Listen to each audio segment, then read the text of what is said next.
أعوذ بالله من الشيطان الرجيم. بسم الله الرحمن الرحيم.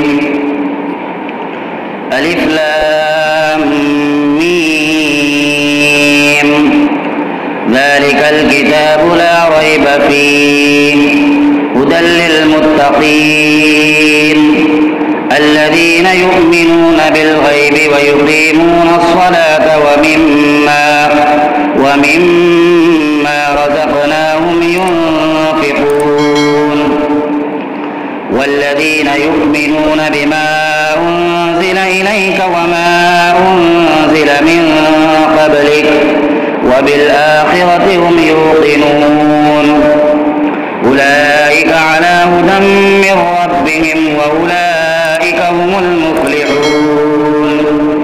إن الذين كفروا سواء عليهم أأنذرتهم أم لم تنذرهم لا يؤمنون. ختم الله على قلوبهم وعلى سمعهم وعلى أبصارهم غشاوة ولهم عذاب عظيم.